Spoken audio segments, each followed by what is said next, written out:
tenemos poco tiempo. No sé por qué siempre hay poco tiempo. En serio. Siempre hay poco tiempo, sobre todo para hablar de temas de Biblia.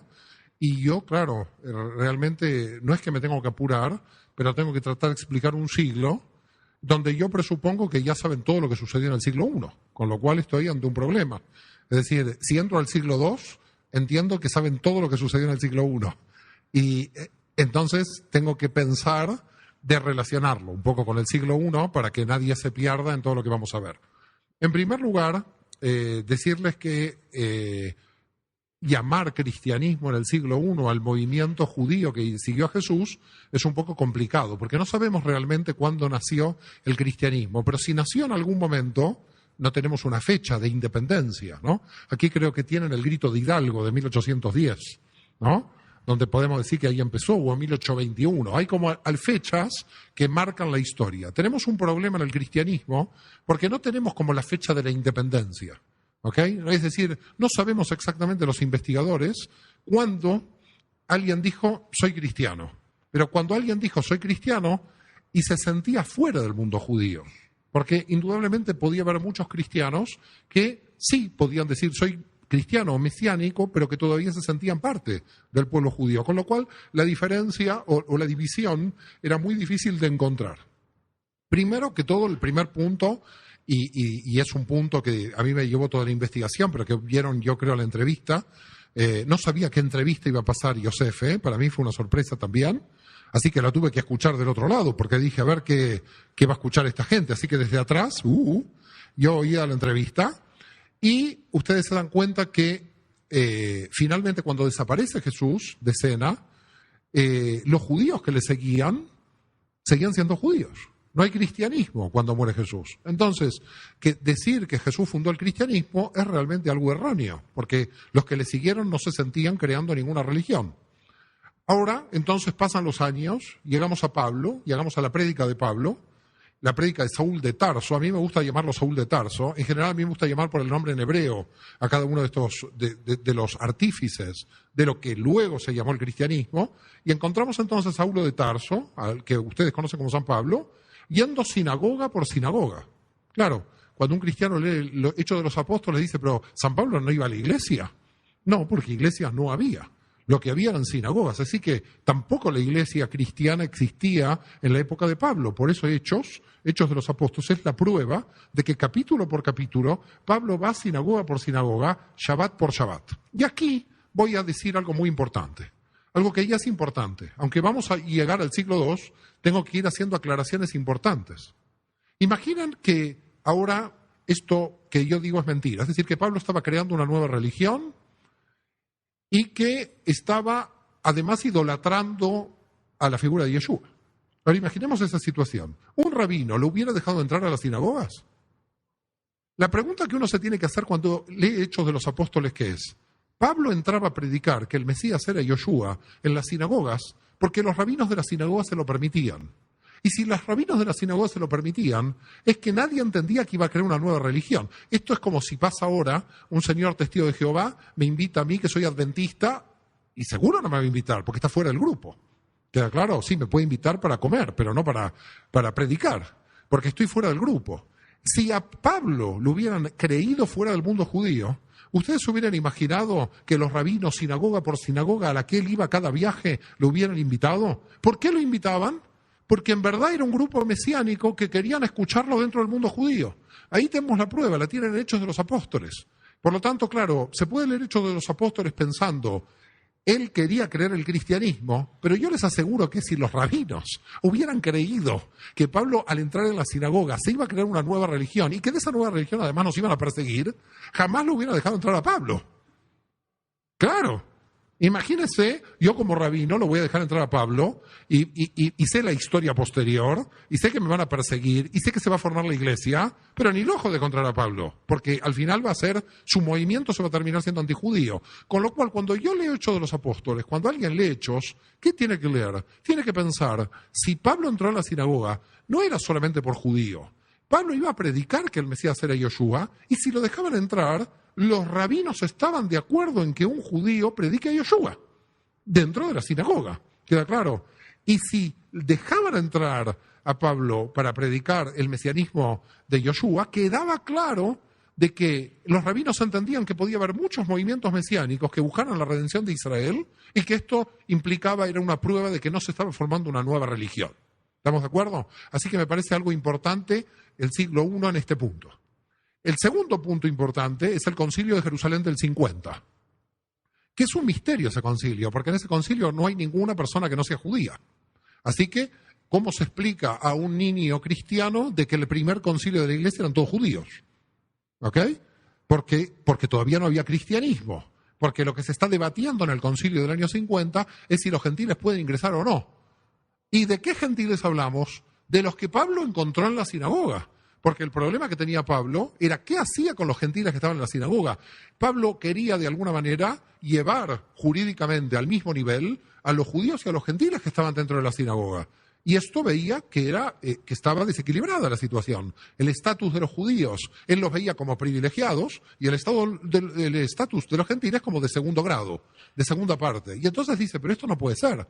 No puede ser que los gentiles tengan un nivel inferior al que se encuentran los judíos. Tenemos que de alguna manera tratar de demostrar de que los gentiles dentro de las promesas mesiánicas se encuentran dentro de Israel. Se encuentran y que alguna vez van a ser llamados dentro de Israel. Por lo tanto, lo que está diciendo Pablo coincide con las profecías mesiánicas de que los gentiles tienen que ingresar. Lo que está haciendo Pablo no se lo ve como antijudío en el sentido de que las sinagogas lo permiten. Lo que está haciendo Pablo no va contra los rabinos y por lo tanto los rabinos le dan paso. Todo lo que hace Pablo se encuentra dentro del marco de la ley, dentro del marco de la Torá, y por lo tanto lo que se le tenía que aplicar a los gentiles es una parte de la Torá que no recayera con todos los mandamientos judíos, con todas las mitzvot. Aquí tenemos una cuestión en Pablo, y es la cuestión que queda abierta. ¿Por qué? Porque indudablemente Pablo pensaba realmente que el reino iba a llegar en esa misma generación. Es decir, era apocalíptico. En ese sentido, él creía que en su propia generación, o muerto él en la generación que le siguiera, el reino se iba a instaurar. Por lo tanto, ¿qué pensamos? Pensamos que él no estaba ocupado en la organización de la comunidad que Pablo iba a dejar. Es decir, Pablo no se imaginó que 2000 años después íbamos a estar aquí tratando de descubrir qué pasó en el siglo I. Pablo creyó que el reino se iba a instaurar en el siglo I y que por lo tanto no tenía sentido tratar de resolver lo que pasaba dentro de las comunidades. Sí vio los problemas de las comunidades y vio dos problemas. El primer problema fue de los judíos que entendían que para llegar a la creencia mesiánica había que cumplir toda la Torá. Por lo tanto, eran los que se llama judaizantes en la historia del cristianismo. Es decir, judíos que le decían, usted se tiene que considerar, se tiene que descansar en Shabbat, etcétera, etcétera. ¿Y por qué hacían esto? Porque no podían entender que la profecía mesiánica eran todas las naciones que iban a Jerusalén a orar, pero no necesariamente volviéndose al mundo judío, lo que se llama las leyes de Noé, que sería como un estatus para los gentiles de la legislación de la propia Torá. Es decir, la propia Torá le permitía. Pero claro, esos gentiles estaban dentro de las sinagogas, estaban adscriptos a las sinagogas. Muchos siglos antes se dice que los gentiles en las sinagogas del Mediterráneo estaban por lo menos 2 o 3 siglos antes. Y aquí viene la otra cuestión. No es el cristianismo, ni Jesús, ni Pablo el que hace que los gentiles entren en las sinagogas. Cuando leemos en Hechos de los Apóstoles que Pablo va a las sinagogas, se encuentra con los gentiles en las sinagogas. Quiere decir que aquí hay otra prueba más. El judaísmo del siglo I y del -1 era muy abierto a que los gentiles ingresaban dentro de la sinagoga. No dejaba a los no judíos fuera de la sinagoga. No es que gracias a Pablo o a Jesús los no judíos podían ingresar. Es que cuando está Pablo en Hechos ya los vemos a los gentiles dentro. Por lo tanto, es algo muy importante que ustedes piensen que el judaísmo del siglo I antes de Cristo era mucho más liberal que el judaísmo que tenemos actualmente en la apertura hacia los gentiles. Es decir, los gentiles podían participar sobre 2 categorías, los prosélitos de justicia o los prosélitos de la puerta. Los prosélitos de justicia son los que estaban en proceso de conversión al judaísmo y los prosélitos de la puerta eran los temerosos de Dios. Bueno, todo esto yo presupongo que lo saben, pero estoy haciendo una pequeña síntesis para decir qué pasó en el siglo I y para entrar en el siglo II. ¿Ok? Entonces, algo importante, los rabinos no sacan a Pablo, saben que Pablo está hablando dentro de la tradición judía. Segundo, los gentiles no vienen con Pablo. Pablo quiere resolver el estatus legal de los gentiles dentro de la sinagoga, pero los gentiles ya estaban dentro de la sinagoga. Por lo tanto, aquí hay algún punto muy importante. El judaísmo ya había permitido que los gentiles ingresaran antes de que llegara el mensaje cristiano. Se estaba universalizando el judaísmo antes. Había gentiles en la sinagoga antes. Solo que lo que viene a resolver Pablo es la igualdad jurídica de los no judíos dentro de la sinagoga. ¿Se entiende de qué estamos hablando? Y esto hay que dejarlo muy en claro, porque parecería que gracias a Pablo entraron los gentiles. No, no. Gracias a Pablo los gentiles van a tener el mismo estatus que los judíos. Pero no gracias a Pablo los gentiles están en las sinagogas. Las sinagogas 2 siglos antes ya admitían gentiles dentro de las comunidades judías. Va quedando claro de qué estamos hablando. ¿Ok? Además, la prueba es muy simple. Le han hecho de los apóstoles y verán toda la cantidad de gentiles que hay. Pero estos pequeños detalles son importantes. Porque parece que cuando en la historia cristiana uno dice Pablo el apóstol de los gentiles, parece que a partir de Pablo los gentiles empiezan a entrar. No, los gentiles ya estaban. Pablo los regulariza jurídicamente para que se encuentren dentro del estatus de los judíos anteriores dentro de todo el pueblo de Israel. Dicho esto, y dejando a Pablo de lado, porque no quiero hablar mucho del siglo I, dado que el siglo I fue nuestro seminario anterior, me quiero concentrar en el siglo II, pero claro, no puedo entrar al siglo II si realmente no tenemos algunos elementos importantes del siglo I, decir algo también muy importante del siglo I, la destrucción del templo de Jerusalén. La destrucción del templo de Jerusalén, quizás ustedes no tengan forma de pensar lo que fue el descalabro para el mundo judío haber perdido el templo. En primer lugar, ¿por qué? Porque ustedes tienen que pensar que un judío, cuando iba al templo de Jerusalén, expiaba sus pecados, expiaba sus transgresiones. Ahora, ¿por dónde las va a expiar si no puede expiar por el templo de Jerusalén? La gente pensaba, me voy a quedar pecador toda la vida, porque no sé qué hacer con mi pecado, ahora que no tengo ningún animalito que lo puedo matar. ¿Ok? Es lo que se llama, la antigua tradición judía del sacrificio, la transferencia de los pecados. Pablo va a transferir los pecados al Mesías, que habría que ver esta idea de expiación de los pecados, de dónde viene, pero los fariseos también van a hacer lo mismo, los otros fariseos que no son Pablo, porque Pablo saben que también es fariseo. Los demás fariseos que no son Pablo también van a transferirla. ¿Y qué van a decir? Van a coger el texto de Isaías 1, misericordia quiero y no sacrificios. Y por lo tanto, con Isaías 1, el judaísmo se salva de que se puede expiar. ¿Por qué se puede expiar? Por arrepentimiento y por obras de misericordia. Por ahí se puede expiar. Por tanto, el fariseísmo, después de la destrucción del templo, quedó pensativo diciendo, tengo que crear un nuevo judaísmo que no es el judaísmo del templo. Tengo que crear un nuevo judaísmo porque no hay templo. Ahora, ¿qué tenemos que hacer? Dicen los rabinos. Tenemos que pensar que nuestro templo que desapareció, porque los romanos lo destruyeron, bueno, esto es un tema histórico. No sabemos si los romanos lo destruyeron o algún soldado judío lo quemó por dentro, porque en medio de la lucha no se sabe bien cómo se quemó el templo. Lo cierto es que por la guerra, y Tito destruyó el templo de Jerusalén en el año 70, ¿cómo vamos a reorganizar todo el judaísmo si se perdió la autoridad central de Jerusalén? Es decir, es como un católico hoy que le desaparezca Roma. El pobre hombre no sabe para dónde ir. Es decir, ¿cómo hago ahora? ¿Cómo el catolicismo tiene una relación directa con el papado, con la jerarquía? El judaísmo tenía la misma jerarquía en el siglo I. Tenía la jerarquía del Cohen Gadol y los Kohanim, del sumo sacerdote, lo digo en castellano ahora, y de los Kohanim, de los sacerdotes, y de los levitas, que ustedes lo llaman diáconos. Por lo tanto, tenía ya una estructura bien definida de salvación, si se quiere. En el año 70, cuando se destruye el templo, hay dos cosas muy importantes. Primero, a mi modo de ver, para nuestra historia, Pablo ya no está más, ya había muerto. Quiere decir que Saúl de Tarso murió sin ver lo que él creía que era la llegada del reino. Él pensaba que Jesús iba a volver y por lo tanto no volvió en su vida y por lo tanto el mundo cristiano, ¿cómo quedó? ¿Quién quedó a cargo de ese mundo judío que seguía al Mesías? Las comunidades de Pablo habían quedado en una situación muy rara. ¿Por qué? Había judíos que dentro de las comunidades de Pablo observaban la Torá y había gentiles dentro de las comunidades de Pablo que eran gentiles que no observaban la Torá. Es decir, no observaban ni los alimentos, no observaban ni el descanso del sábado y en consecuencia las comunidades estaban como divididas. Pablo pensando que estas comunidades iba a venir el reino, las comunidades quedaron así, en una especie de nebulosa. ¿Qué tiene que hacer la comunidad? Decían. Entonces los judíos decían, bueno, mire, lo que tienen que hacer los gentiles es lentamente ir cumpliendo la Torá. Y los gentiles decían, pero no, Pablo escribe en Gálatas que no hay que cumplir la Torá, porque estos son los judaizantes, por la fe en el Mesías yo llego directo, sin la necesidad de cumplir, o por lo menos cumpliendo los mínimos de la ley, que es el decreto apostólico del año 50. Por lo tanto, empezó a haber un gran debate dentro de las comunidades. ¿Qué hacemos? ¿Qué cumplimos? Si somos judíos, cumplimos la ley, pero si no somos judíos, ¿cómo cumplimos la ley? Bueno, cumplimos el decreto apostólico. Ok, pero ahora imaginemos un matrimonio que va a contraer matrimonio en el año 80 del siglo I.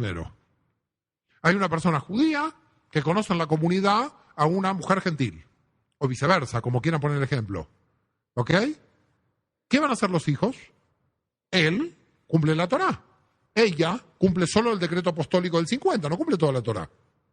Entonces tienen que definir qué van a hacer. Él quiere que observen la Torá, ella quiere que observen la Torá solamente con el decreto apostólico. Además de los líos de pareja que hay hoy, se agrega este en el siglo I. Imagínense, con todos los problemas de pareja que hay ahora, agregar este. ¿De qué voy a cumplir? Es decir, es como un adventista que se casa con un evangélico. ¿Qué hacemos? Bueno, vamos a hacer así, tengamos 6 hijos, 3 adventistas, 3 evangélicos. Que ahí los pibes no entienden nada. Dice, a mí que me tocó ser evangélico porque el próximo es adventista. Claro, yo creo que una pareja se vuelve loca. Tienen que decidir. ¿Qué hacemos los dos? Una dice, yo descanso el domingo, yo descanso el sábado. Bueno, como me pasó a mí en una conferencia en Andalucía, que en Andalucía me dijeron, acá descansamos todos los días. Yo estaba tratando de explicar. Algunos descansaban en Shabbat, otros descansaban el domingo. ¿Qué problema hay? Dicen los de Andalucía. Acá descansamos todos los días. Bueno, el tema es el siguiente. A ver, imagínense hoy un adventista del séptimo día, que no me lo quiero imaginar, puede ser alguna pareja de las que esté aquí. Con lo cual, no sé, alguien vendrá por mí. Después del seminario me van a venir a confesarse. Imagínense un adventista del séptimo día con una evangélica. La evangélica va a decir, yo descanso el domingo. El adventista va a decir, yo descanso el sábado. Acá no, hay un problema gordo. Es decir, ¿cuándo respetamos? ¿Cómo respetamos la Torá? ¿Quién está bajo la ley de Dios? Es decir, no se entiende nada. En consecuencia, lo mismo pasaba en el año 80 en todas las comunidades de Pablo. En el año 80 había judíos que creían en Yeshua como Mesías, pero que observaban la Torá, gentiles que estaban ahí, que habían entrado hacía 10 años o menos, y que dijeron, yo no observo la Torá porque con el decreto apostólico, porque entonces había tensiones dentro de las comunidades. Tensiones que además iban a ir creciendo. ¿Por qué motivo? Porque cada vez había más gentiles que entraban y también más judíos que creían que Jesús era el Mesías. Por lo tanto, en el siglo I es como una situación muy extraña. Las comunidades crecen, pero crecen sin saber cómo se van a definir. Es decir, crecen sin saber porque los judíos que están diciendo tenemos que seguir observando la Torá. A los judíos que quieren seguir observando la Torá en todas las comunidades, ¿ok?, ellos van a seguir teniendo relación con los judíos que siguen a Jesús en Jerusalén. ¿Cómo se van a llamar todos estos? Los ebionitas. ¿Quiénes son los ebionitas? Los ebionitas son los judíos que creen en Yeshua como Mesías, pero que entienden que tienen que seguir observando la ley. Acá hay algo muy importante para que sepan. Los ebionitas, es decir, los judíos que seguían observando todas las mitzvot, todas las leyes de la Torá, y que además creían que Yeshua era el Mesías, perduraron hasta el siglo IV. Hasta el siglo IV se mantuvo el grupo ebionita, hasta que Santa Elena, la madre de Constantino, entró con las legiones romanas y los expulsó de la iglesia del Santo Sepulcro. Fíjense qué interesante. La iglesia del Santo Sepulcro es el último reducto de los judíos que observan la Torá y creen en Yoshua. Es muy fuerte esto. Todo el mundo cristiano ya observaba lo que decía Roma en el siglo IV, pero los tipos que estaban atrincherados en el Santo Sepulcro seguían diciendo que eran judíos que creían que había que seguir con la ley. Pero claro, era una ortodoxia muy pequeñita la que quedaba ahí, porque ya en el siglo IV sabemos, había triunfado la gran iglesia, que después veremos en el siglo II por qué va a triunfar. Queda claro que los ebionitas no son nada más un grupo del siglo I, sino del 2, 3 y 4. Lo que pasa es que a medida que el cristianismo luego fue avanzando por Occidente, esta gente en su reducto atrincherada quedó muy pequeña. ¿Ok? Era muy minoritaria esta situación. Por lo tanto, ¿cuál es la situación a fines del siglo I? y es la que necesito llegar para entrar en el siglo II. La situación en el siglo I era la siguiente. En Jerusalén estaba el centro de los ebionitas.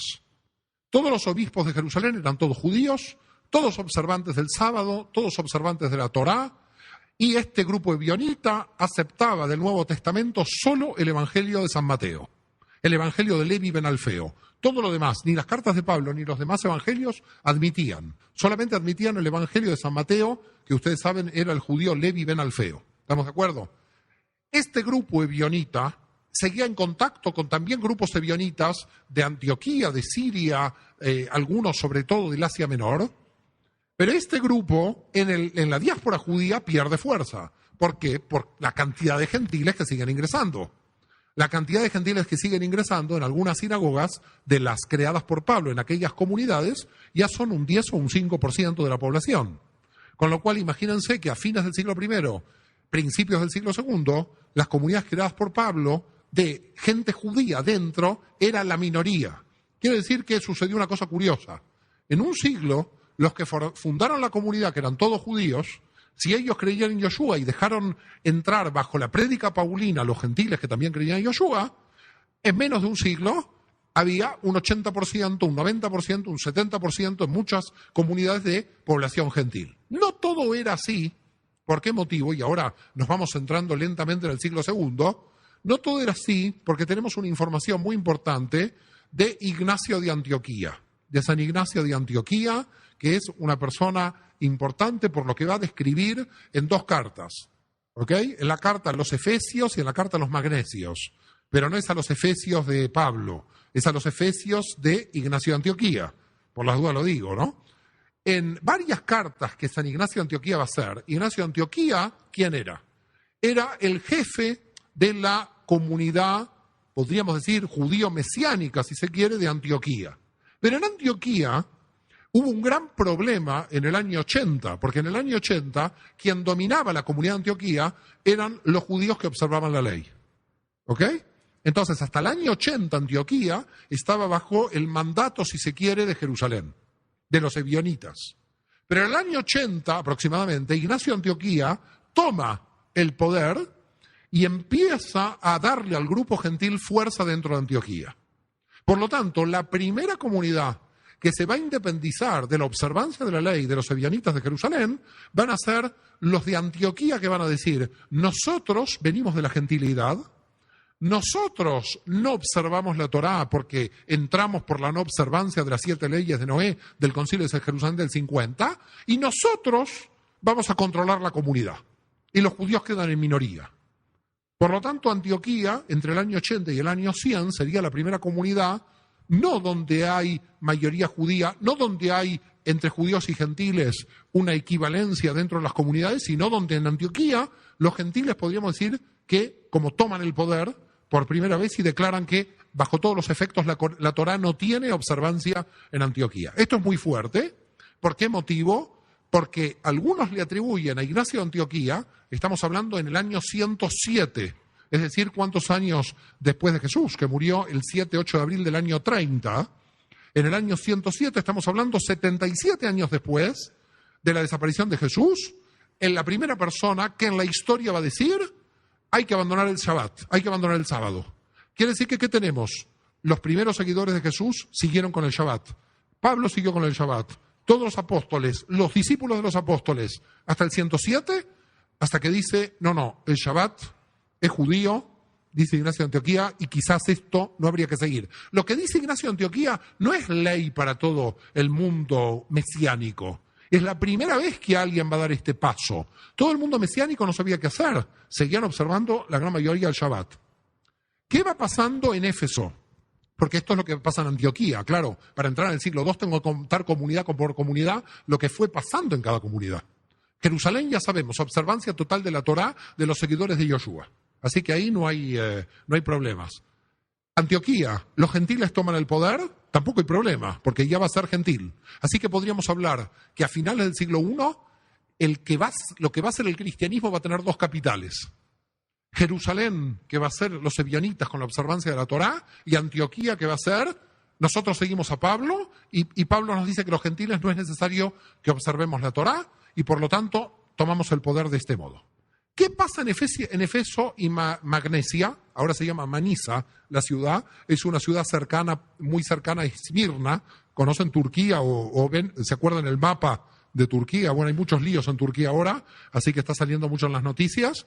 Pero hay una ciudad que da al mar, que se llama Esmirna. Esmirna fue una de las primeras comunidades de judíos que creyeron en Jesús, sobre todo Éfeso, que está a pocos kilómetros de Esmirna.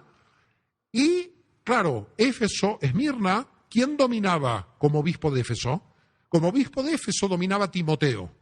Claro, ¿quién era Timoteo? Lo tenemos en Hechos 16, versículos 1 y 2, a quien Pablo lo circuncidó porque era de madre judía. Por lo tanto, ¿qué tenemos en Éfeso? Que en Éfeso todavía los grupos judíos controlaban la comunidad.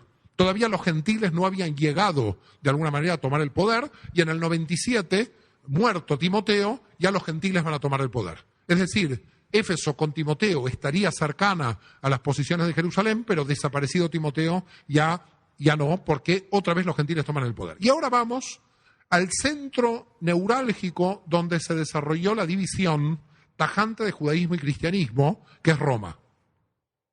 Es en Roma donde se hizo la división, pero que no pertenece al siglo I, sino al siglo II. Vamos a ver cómo fue. En el siglo I, es decir, a fines del siglo I, en Roma había un jefe de la Keilah, que hoy los católicos lo llaman papa, pero bueno, tema de los católicos, pero era un jefe de la comunidad, ¿ok?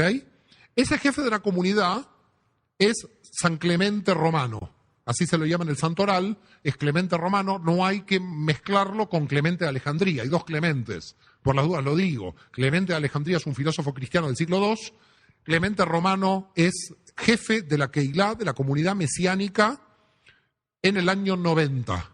¿Y cómo se llama? Clemente ben Yehudá. ¿Ok? Se llama Clemente ben Yehudá, hijo de Judá. Este hombre era judío. ¿Y qué escribe? Escribe las pseudo-clementinas. ¿Por qué es muy importante? Lo pueden poner en Google, pseudo-clementinas. ¿Por qué es tan importante esta obra? Lo digo rápido, no vamos a analizar todas las pseudo-clementinas, ¿no? Si no me quedo en Cancún. No estaría mal. Voy a empezar a analizar las pseudo-clementinas para quedarme en Cancún. Con lo cual, ¿qué son las pseudo-clementinas? Es un libro, es un escrito, es pequeño, creo que está en PDF en internet, así que pone pseudo-clementinas, pum, PDF y lo lee. Es un libro, es una carta, yo diría, pero claro, tiene formato libro, pequeño, donde las pseudo-clementinas, Clemente explica por qué cree en Yoshua tomando siempre versículos que corresponden al Tanaj, al Antiguo Testamento. Y entonces ahí sabemos que todavía no existía el Nuevo, que el Nuevo lo estarían escribiendo. ¿Estamos de acuerdo? Es decir, algunos seguramente escritos ya para el 90 estarían terminados. Se sospecha que Marcos, Mateo, Lucas en el 80 más o menos están terminados. 90, 110 estaríamos hablando de San Juan. Pero, ¿por qué son importantes las pseudo-clementinas? Porque Clemente ben Yehudá, que en el orden de sucesión papal es papa del 90 al 99, fíjense justo casi los últimos 10 años del siglo I, Clemente ben Yehudá, con las pseudo-clementinas, está diciendo que Yeshua es el Mesías de Israel solamente por el Tanaj. No cita nada del Nuevo Testamento porque no tiene Nuevo Testamento. Quiere decir que no había canon, no había Nuevo Testamento. Entonces la pregunta es, imaginemos que nos vamos a una comunidad de Pablo en el año 90 y la gente está orando. ¿Qué ora? ¿Qué reza? No dice Nuevo Testamento, no hay Nuevo Testamento.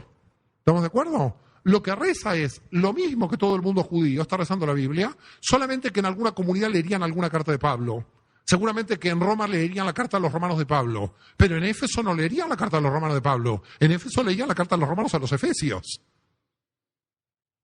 A ver si queda claro. Ahora nosotros leemos la carta de Pablo todos, pero no hay una carta de Pablo a México. Por lo tanto, no tendríamos que leer ninguno. Qué interesante esto. Me gusta la teoría. La carta a los romanos de Pablo era para el problema que tenían en Roma. ¿Queda claro lo que decimos? Entonces no hay que ver la carta de Pablo para todo el mundo. Era la carta para cada comunidad. Con lo cual, ¿qué hacía una comunidad? Vamos a ponernos en el siglo I. Leía toda la Torá, todo el Tanaj, leía toda la Biblia hebrea y de repente decía, bueno, Pablo nos escribió una carta, vamos a leerla, porque es la carta a los romanos.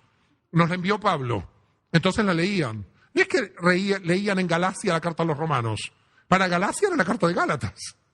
Esto también se pierde cuando alguien lee todas las cartas. Parece que Pablo está escribiendo para todo el mundo, que la de Gálatas se tenía que leer en Roma. A ver si me entienden. En el siglo I hay que tratar de ponerse en el siglo I y entonces decir, ¿cuál era el canon de esta gente? ¿Cuál era el libro sagrado? La Biblia hebrea. No había otra cosa. Cartas que circulaban por ahí, pero la Biblia hebrea. El Nuevo Testamento no estaba escrito, los evangelios no estaban escritos. Y estamos hablando 60, 70 años luego de la desaparición de Jesús. Siglo I, deja la jefatura Clemente Romano, y va a venir Evaristo I en el 99, hijo de Yosef, no de Yosef de Cancún. A ver si la señora me mira mal, esto pasó hace 2000 años. Hijo de Yosef no de Cancún. Y entonces, ¿quién es Evaristo? Otra persona con educación judía. Este es el quinto papa en el orden de sucesión. Yo cuando me encuentro con un católico y le digo, el cuarto papa fue judío, el quinto papa fue judío, se empieza a poner mal, algunos empiezan a sudar ya. Y cuando ya le digo que el primero que fue San Pedro fue judío y estaba casado, ya ahí, ¡pum! Judío, estaba casado y tenía suegra. Entonces yo le digo a algunos amigos católicos que tengo, que los quiero mucho, yo tengo todas las posibilidades de ser papa. Soy judío, estoy casado y todavía la suegra. La verdad, yo quiero mucho a mi suegra, pero le dije a Yosef, yo impediría que Jesús haga el milagro.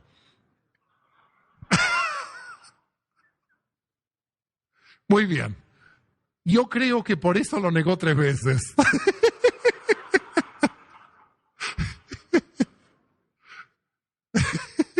Te niego 3 veces porque, a ver, resucitar a la suegra, cuidado, ¿eh?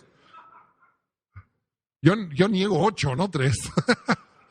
Bueno, ¿me van siguiendo? ¿Estamos todos perdidos?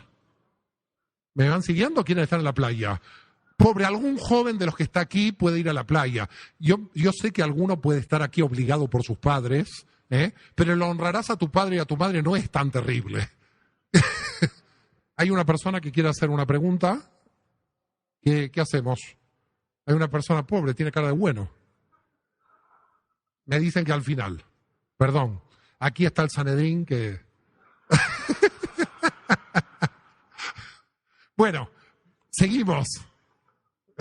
Tengo miedo que me crucifiquen en Cancún. Menos mal que me voy mañana, ¿no? Bueno, ¿cómo están? Los veo relajados. Los veo contentos. Después de 2000 años de problemas, seguimos contentos.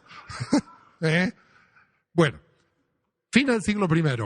En Roma todavía hay dirigencia judía. Éfeso hasta Timoteo. Jerusalén, y hablemos, siguen observando la Torá. El movimiento de Yoshua no parece ser más que un grupo dentro del mundo judío, no otra cosa. No parece ser una nueva religión, no hay forma de que se vea como una nueva religión. Los gentiles que entran, algunos observan el Shabbat, otros no, según lo que quieran hacer, unos siguen el decreto apostólico, pero la verdad que la teología de Pablo, que toda la teología está diseñada para admitir a los gentiles a Israel, es confusa para organizar una comunidad. Esta es la verdad. Es una teología confusa para organizar una comunidad, porque un gentil dice, ¿ahora qué hago de mi vida? ¿Sigo el decreto apostólico o observo toda la ley? ¿Estamos de acuerdo? Es decir, leo a Yoshua, el tipo observó toda la ley, entonces yo como gentil, si sigo a Yoshua, tengo que observar toda la ley. Leo a Pablo, que me dice, por la fe, ¿qué hago? O la fe de Pablo en Cristo, o la ley, o la observancia de la ley en Yeshua. Yeshua, como rabino judío, me dice, llama a Israel, observa absolutamente todo el judaísmo, observa la Torá. Leo a Pablo, me dice, por la fe del Mesías. La verdad que como gentil yo estoy muy confuso. Digo, a mí que alguien me lo aclare. Y en Roma, básicamente empezaron a pensar que como el movimiento iba creciendo y como los gentiles iban siendo más, había que de alguna manera responderle más al auditorio gentil que al auditorio judío.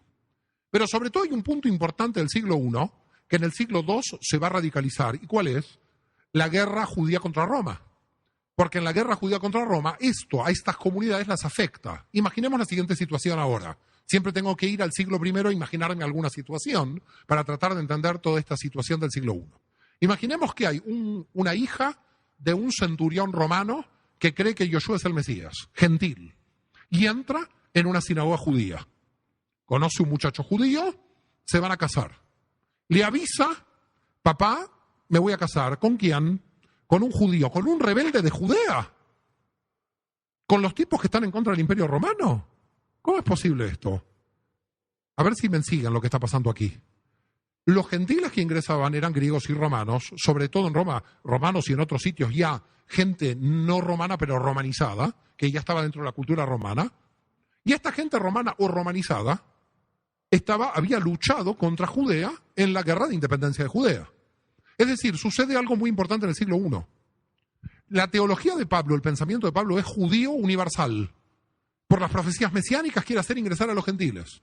Pero en el mismo momento en que Pablo desaparece y crea este movimiento de judaísmo universal a través de la figura del Mesías, que haría que Israel se expanda, Romanos 11. Hay que hablar Romanos 11 para entender lo que está diciendo Pablo con la expansión de Israel. Las ramas silvestres injertadas en el olivo. ¿Cuántas veces ustedes habrán leído esta carta en Romanos 11? Mientras se da el movimiento internacional de Pablo, en cierto modo, de que los gentiles están ingresando al pueblo de Israel por inserción del Mesías, se realiza la máxima rebelión nacionalista judía contra el imperio. Es decir, en un momento un judío es internacional que ve que los gentiles entran y otro judaísmo, el de Judea, nacional, que ve a los gentiles como los ocupantes de la provincia de Judea. Entonces, ¿cómo ven a los gentiles los judíos? Los judíos de la diáspora ven a los gentiles como la oportunidad de que Israel se va a expandir a las naciones. Pero los judíos de Judea, que están luchando contra Roma, no ven a los gentiles como los amigos que van a entrar. Ven a los gentiles como los que están ocupando el territorio. Ahora ya van viendo un poco qué está pasando aquí. Lo que está pasando aquí es que el movimiento que va a seguir a Yoshua con el Mesías es un movimiento judío internacional que se ve frenado porque en ese mismo momento las aspiraciones nacionalistas judías contra Roma coinciden al mismo siglo y entonces frenan de alguna manera la expansión hacia los gentiles. Porque ahora los gentiles no se van a ver bien, los gentiles son los que ocupan Roma, Judea. ¿Me siguen o no? Entonces, ¿cómo ver al gentil? Pablo lo ve como el vecino, como el amigo para ser incorporado. Las comunidades del exterior judías que creen en Yoshua ven a los gentiles como amigos, como gente que tiene que entrar, como gente que tiene que ser injertada a Israel. Pero los judíos que viven en Israel, los judíos que viven en Judea, el gentil no es amigo. El gentil es el enemigo, el que está ocupando la nación. Por lo tanto, Pablo dice, la redención tiene que aparecer cuando los gentiles entren. Y los nacionalistas judíos dicen, la redención va a aparecer cuando echemos a los gentiles de Israel. A ver si queda claro el problema que tenemos aquí.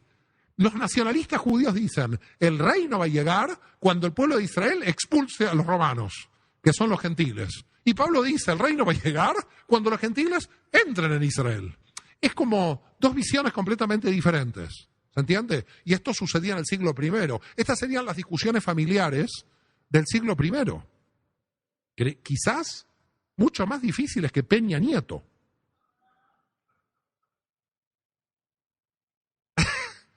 Mucho más difíciles de entender. Porque, ¿qué hace un gentil? Imaginen un gentil en el siglo I de nuestra era. Quiero agradar a Dios. Bueno, leo Pablo en una carta. Por la fe en el Mesías te salvarás. Bueno, ya está, estoy tranquilo. No observo la Torá. Hay judíos en la comunidad que me dicen, si no observas la Torá, la ley es eterna. ¿Qué estás haciendo? Ah, la ley era eterna. ¿Cómo era eterna? ¿Me salvo por la fe en Jesús o por la ley era eterna? La pregunta en el fondo es, ¿cuál es el mediador con Dios? Si la Torá o el Mesías. Este era el problema. Es decir, había judíos que decían, la Torá me media para conectarme con Dios. Había otros que decían, a mí el Mesías. Y los gentiles, mucho más el Mesías. Porque si no tenían que rejudaizarse todos dentro de la Torá, que es la posición de los judaizantes. Como verán, era una confusión terrible para los gentiles y también era una confusión para los propios judíos. ¿Por qué? Los propios judíos, la confusión judía, ¿cuál era? La que le pasa a los adventistas del séptimo día. Los adventistas del séptimo día tienen el mismo problema. Yo también tengo muchos amigos adventistas. ¿Por qué el mismo problema? El Shabbat está en 2 puntos en el texto de la Torá. El Shabbat está en Bereshit, en Génesis, y el Shabbat está en el texto de los mandamientos al pueblo de Israel. Usted coge en los mandamientos al pueblo de Israel como gentil y dice, yo no voy a hacer Shabbat. ¿Por qué? Porque esta institución no es una institución universal, está mandada solamente por el pueblo de Israel. Entonces el gentil que leía el texto de la Torá decía, esta ley es para Israel, no es para mí. Pero cuando el gentil veía que Dios descansó el séptimo día en Bereshit y que todavía no había sido entregada la Torá a toda Israel, el gentil que leía Bereshit en Génesis decía, pero el sábado no es para la nación de Israel en particular. Nos callan todos en general porque se encuentran en Génesis. No sé si van viendo los problemas. Entonces, claro, ahí estaba el gentil pobre que no sabía qué hacer. Muchos descansaban en Shabbat. ¿Por qué descansaban en Shabbat? Porque estaba en el texto de Bereshit, en Génesis. Otros no descansaban en Shabbat porque decían, este texto le pertenece al pueblo judío, no me pertenece a mí. Según Romanos 11, yo soy rama injertada al pueblo de Israel. Más lío para el gentil. Entonces, si soy Israel, tengo que observar la Torá. Es decir, si soy rama injertada, no voy por la ley del Mesías. Si soy rama injertada de Israel y soy Israel, entonces a mí me cae la Torá. Entonces, ¿qué hago? ¿Soy Israel? ¿No soy Israel? ¿Qué? Pablo nos dejó como locos. No nos dio el final de la receta. No, en serio. 2000 años después estamos tratando de entender el lío que Pablo nos dejó. Porque con su afán de que entren gentiles a trochi mochi, en serio lo digo, con su afán de venga gentiles, difícil. ¿Se entiende? Difícil. Hoy viene un gentil y dice, yo observo toda la Torá. Bien, ¿por qué? Si soy rama injertada, soy Israel. Tiene razón. Otro gentil dice, no observo la Torá. ¿Por qué? Porque el concilio de Jerusalén me dijo que solo el decreto apostólico. Es para volverse locos. ¿Pero por qué no lo definieron? Simple. Porque ellos creían que venía el reino. ¿Para qué definir esto? Si ya llegaba el reino, que gentiles, que observancia, que judíos, que nada. Si todo Israel, si todos se iban a salvar, nadie pensó que esto se iba a atrasar tanto. En serio lo digo. Estamos desesperados, que venga alguien, la Merkabah, el Mesías, Jesús, Elías, alguien, no baja nadie. Yo digo, por favor, que baje alguien a resolvernos estos problemas. El pobre Yosef y su pobre señora que lo acompaña a todos lados. Y sus pobres hijos mártires de haber nacido con Yosef. Menos mal que no soy hijo de Yosef. Ahí está. Vamos a hacer una terapia con el hijo de Yosef. Chico adolescente que dice, ¿qué estoy haciendo acá? 2000 años después tratando de resolver algo que los que lo crearon no lo intentaron resolver, porque llegó al reino. Es decir, los que crearon este intríngulis del que no salimos son los que esperaban el reino. ¿Para qué vamos a pensar en observar la Torá si ya llega el reino?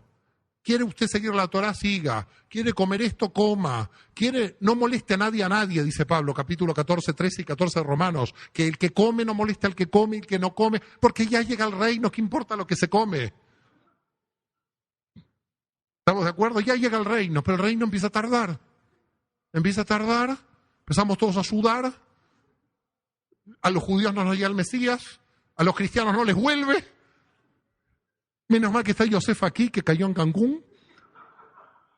Podríamos declararlo Mesías y nos salvamos de todo este lío. Y se terminó la cosa. Un desastre, un problema 2000 años. Porque esta gente creyó, y entonces yo creo, lamento, con mucho respeto lo digo, que todos se equivocaron en los tiempos. Es decir, toda esa generación creía, recuerdan las propias palabras de Jesús, no pasará de esta generación hasta que sucedan todas las cosas. ¿Cómo no pasará de esta generación? Y una, y dos, y tres generaciones, y cuatro, y cinco, y seis. Y siguió pasando el tiempo y los siglos.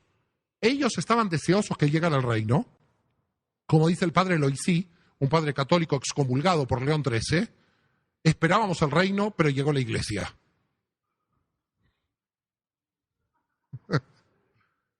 Con lo cual ahora, wow, todos esperaban el reino, nada del reino.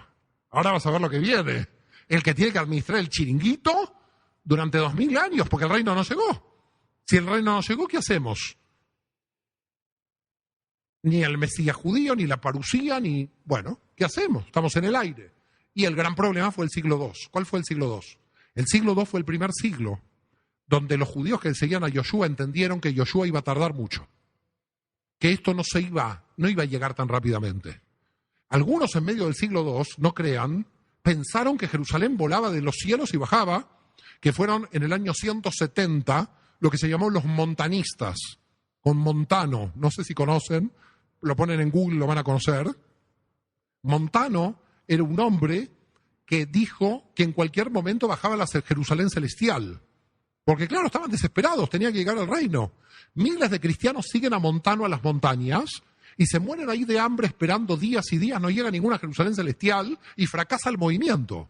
Es un movimiento del 170, del siglo II.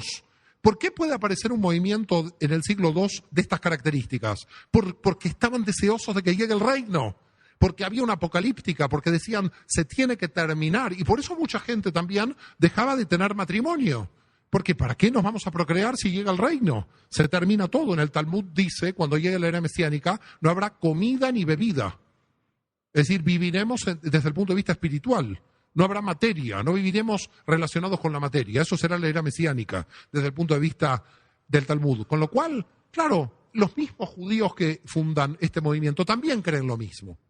Pero estábamos con Ignacio de Antioquía. Y fíjense, Ignacio de Antioquía en el año 107, ¿qué va a decir en estas cartas a los efesios y a los magnesios? Ignacio de Antioquía lo que va a decir es muy simple.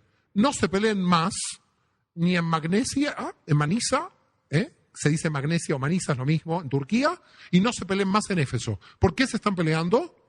Porque algunos judíos observan la Torá y otros gentiles no la observan. Es decir, Ignacio de Antioquía ve que quedó el problema. El problema que dejó Pablo quedó. El reino no llega, el problema quedó. ¿Cómo entonces solucionar esta situación? ¿Qué dice Ignacio de Antioquía? Abandonen las costumbres judaicas. Dice Ignacio de Antioquía, es el primero, por primera vez en el 107, que le dice, abandonen las cuestiones judaicas. Pero ese mensaje no lo iban a tomar graciosamente las comunidades cuya mayoría de gente era judía. La mayoría de la gente del siglo I en esas comunidades era judía que observaba la Torá. ¿Cómo ahora va a decir un representante del movimiento de Yoshua que ahora había que dejar de observar la Torá? Cuando el propio Pablo en las cartas, ya vimos Romanos 11, dice que la ley y los dones de Dios son irrevocables.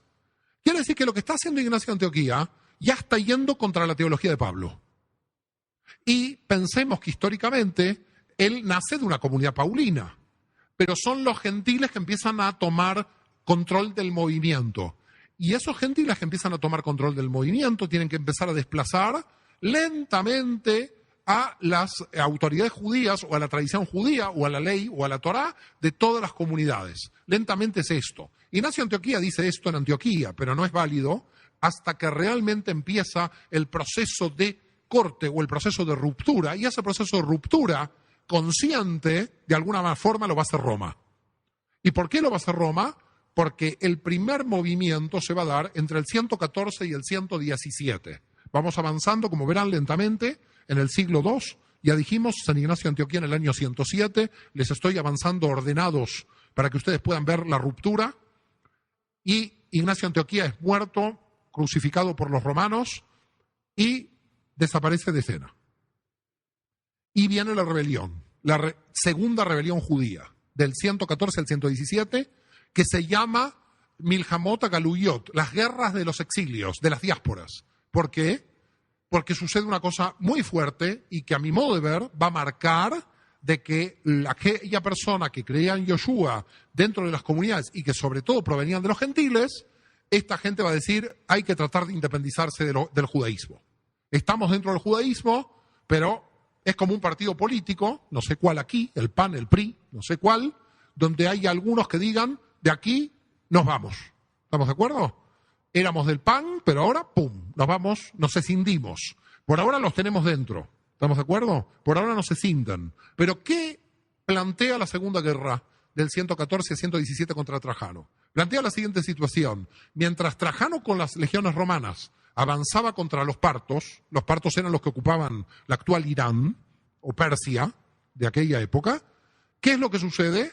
Los judíos de la diáspora se levantan contra Roma, los de Chipre, los de Egipto, los de la Cirenaica, los del Asia Menor. Muchas de las comunidades judías a donde había ido Pablo, algunos celotes, se levantan en la diáspora. Con lo cual el Imperio Romano dijo, a ver, aquí esto es terrible. Nosotros podíamos pensar que en la primera guerra judía del 66-70, los que se habían levantado eran los judíos en la rebelión nacional contra Roma del 66 al 70. Pero ahora vemos otra cosa, que los judíos del exilio de fuera de Judea no son leales ciudadanos romanos del imperio. Son traidores al imperio, los judíos que están dentro del imperio. Por lo tanto, imaginemos en el 117 la situación cuando terminó esa guerra. Que no terminó, la tuvo que concluir Adriano, luego de Trajano. ¿Ok? ¿Por qué motivo? Porque el motivo era de que los partos, es decir, el pueblo contra el cual Roma estaba combatiendo, los partos le habían dicho al pueblo judío que ellos les prometían la reconstrucción del tercer templo de Jerusalén. Yo no sé si lo hubieran cumplido, pero solo por eso se levantaron los judíos del Imperio Romano confiando en que si apoyaban a los partos se iba a realizar la reconstrucción del tercer templo. En esa confianza ingenua, que no sé lo que hubiera pasado, cuando sube Adriano en el año 117, ¿qué le dice a los judíos? Le dice lo mismo que los partos. Tranquilos, no se rebelen más, porque voy a reconstruir el tercer templo de Jerusalén. ¿Se entiende? Entonces, ¿qué pasó? Pasó que muchas comunidades judías quedaron como traidoras al imperio. Ahora un romano no veía a un judío como un vecino o amigo, que era lo que veía Pablo 50 años atrás. Ahora los judíos de la diáspora eran personas no leales al imperio, con la posibilidad de levantarse nacionalmente contra el imperio romano. Por lo tanto, cuidado con los judíos. Son traidores al imperio. Y entonces las comunidades de Yoshua, donde había mucha gente judía, dice, no podemos seguir pareciéndonos a los judíos, porque pareciéndonos a los judíos también somos traidores al imperio. ¿Cómo va a entrar ahora un romano a creer en Yoshua? Si entra a una comunidad, le vamos a decir que se integre a Israel. Integrarse a Israel es integrarse a qué pueblo? Al pueblo que está levantado contra Roma. No sé si me siguen la lógica. Entonces, imaginemos que nosotros somos una comunidad del año 117 ahora, en el Imperio Romano, y que hay, no sé, 30, 40 judíos y 100 gentiles. Y va a entrar por la puerta una persona romana. Si yo le digo que esta comunidad judía, ¿se une o no se une? ¿Cómo se va a unir? Si es posible que se está uniendo una comunidad de rebeldes contra Roma. No se va a unir. Entonces empiezan a pensar las autoridades en Roma que tienen que pensar cómo empezar a crear un tipo de teología, una división de lo que era Israel, porque si no, no se podían expandir en el Imperio Romano. Tenían que mostrarle al Imperio Romano que el judeocristianismo no era judeocristianismo, que era cristianismo, pero que además no tenían nada que ver con los judíos. Porque si tenían alguna relación con los judíos, ¿qué eran? Traidores al imperio. No sé si me van siguiendo el problema. Por lo tanto, ¿qué tenemos? Tenemos que ese momento entre el 117 y el 132, se dice que ya algunos jefes de la comunidad de judeocristianos en Roma ya empiezan a no considerarse cristianos, judíos, de modo que ellos ya empiezan a decir que el descanso tiene que ser el domingo y no el Shabbat. Tiene que ser otro día de la semana y no el Shabbat, porque el Shabbat pertenece al pueblo judío y es una festividad nacional. Es decir, hay que marcar alguna diferencia con... Y entonces, ¿todo el siglo II qué es? ¿Qué es lo que vamos a ver en todo el seminario? Que pasó una hora, me tengo que apurar. Sigo hablando del siglo I, del siglo II, tengo que apurarme. ¿Por qué? ¿Qué vamos a ver en todo este seminario? En todo este seminario vamos a ver cómo en el siglo II el objetivo claro de este grupo era cómo salirse del judaísmo. Este era el objetivo. Porque el movimiento había nacido dentro del judaísmo. Pero el segundo problema es que para salirse del judaísmo había que distorsionar la Torá y había que distorsionar el mensaje de Jesús y había que distorsionar el mensaje de Pablo.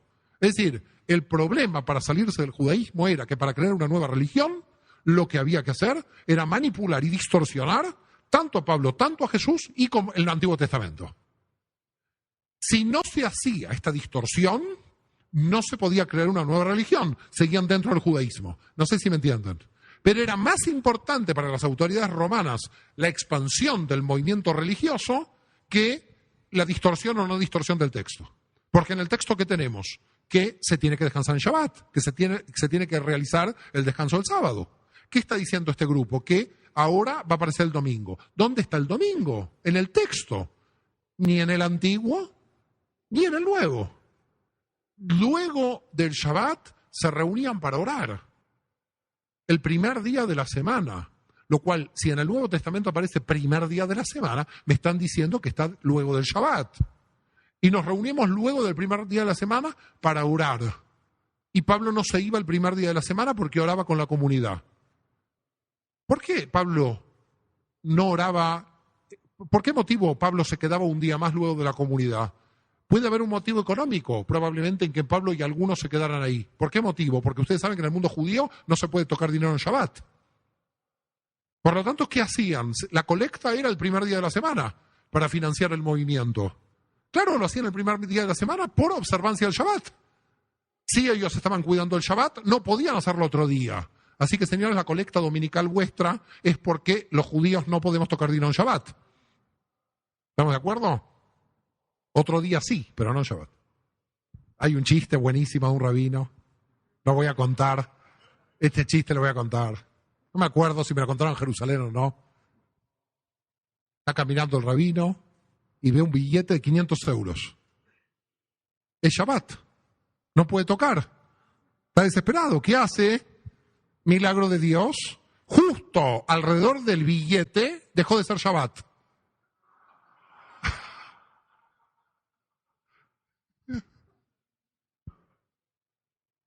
Está bueno este chiste, no digan.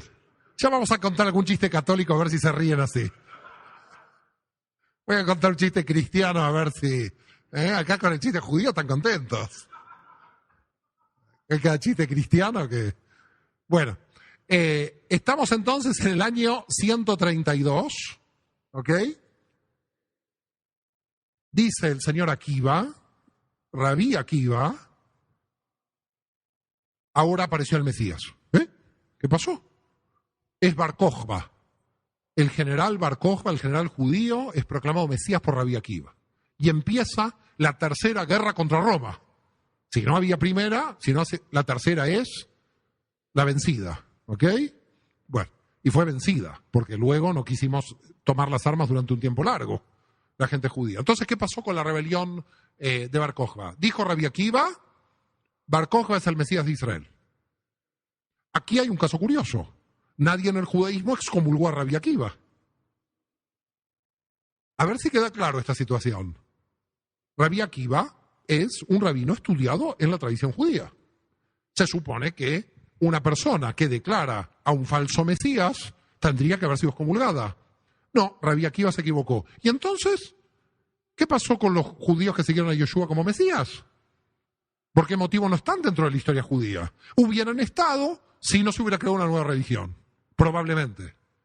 Pero como se creó una nueva religión, estos judíos que creían en Yeshua como Mesías habían quedado como fuera de la historia judía. Misterio que Rabí Akiva no queda. Esta que es la prueba de que si un judío declaraba Mesías a cualquier una persona, este judío no quedaba fuera del judaísmo. Esta es la prueba de la proclamación mesiánica de Rabí Akiva. Pero por sobre todas las cosas, la identidad de este Mesías no es la identidad del Mesías Yeshua, que de alguna manera San Pablo la va a llevar a nivel internacional, sino lo que va a hacer es la restauración política de Israel. Aquí queda un tema muy gordo, que no lo quiero tocar, se los dejo para que cojan la Biblia y se den contra la pared, porque yo también me doy a veces contra la pared. Yo tengo dos formas de estar tranquilo con la Biblia, o la pared, o llamarlo a Yosef en Cancún para que me diga algo. Pero cuando le paso la duda a Yosef, él se da contra la pared. Entonces nos vamos dando contra la pared de a poco. Entonces, ¿qué pasa aquí? Aquí lo que pasa es muy serio. En un momento el pueblo de Israel tenía dos Mesías. Estaba Yoshua en las comunidades de Pablo y los ebionitas de Jerusalén, y todo el pueblo judío con Rabí Akiva proclamando Bar Kokhba.